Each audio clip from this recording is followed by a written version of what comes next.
നിങ്ങളുടെ ജീവിതത്തിൽ സംഭവിച്ച ഒന്നിനെക്കുറിച്ചും ഒരിക്കലും ഖേദിക്കരുത്. അത് മാറ്റാനോ പഴയപടിയാക്കാനോ മറക്കാനോ കഴിയില്ല. അതിനാൽ അതൊരു പാഠമായി സ്വീകരിച്ച് മുന്നോട്ട് പോവുക. വീഴ്ചകളിൽ നിന്നാണ് പാഠങ്ങൾ പഠിക്കേണ്ടത് എന്ന് അറിയാമല്ലോ. നമ്മുടെ ഭാഗത്തുണ്ടായ വീഴ്ചകൾ അത് മനസ്സിലാക്കിയാൽ വിട്ടുവീഴ്ചകൾക്ക് നമ്മൾ അറിയാതെ തയ്യാറാവും. തെറ്റുകളൊക്കെ മനുഷ്യ സഹജമാണ്. മനുഷ്യരാശിയുടെ ആരംഭം മുതൽ മനുഷ്യർക്ക് തെറ്റുകൾ പറ്റിയിട്ടുണ്ട്.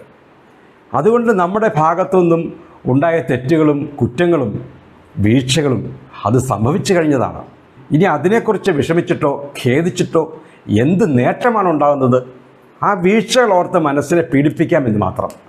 അപ്പോഴാണ് ആ പീഡനങ്ങൾ നമ്മുടെ ബുദ്ധിയെ കെടുത്തുകയും പ്രവൃത്തികളെ നിർജീവമാക്കുകയും ചെയ്യുന്നത്. സംഭവിച്ചു കഴിഞ്ഞതിനെക്കുറിച്ചുള്ള വേവലാതികൾക്കും ആകുലതകൾക്കും കഴിഞ്ഞു പോയതിനെ പൂർവ്വസ്ഥിതിയിലാക്കാൻ ഒരിക്കലും സാധിക്കത്തില്ല എന്ന് ഓർക്കുക. പകരം ആ വീഴ്ചകളുണ്ടായ സാഹചര്യങ്ങൾ എന്താണ്, അത് ഉണ്ടാകാനുള്ള കാരണങ്ങൾ എന്താണ്, ഇതെല്ലാം ഒരു പാഠമായിട്ട് ഉൾക്കൊണ്ടുകൊണ്ട് വരാൻ പോകുന്നതിനെ കുറ്റമറ്റതാക്കാൻ ശ്രമിച്ചാൽ മതി. ശുഭദിനം.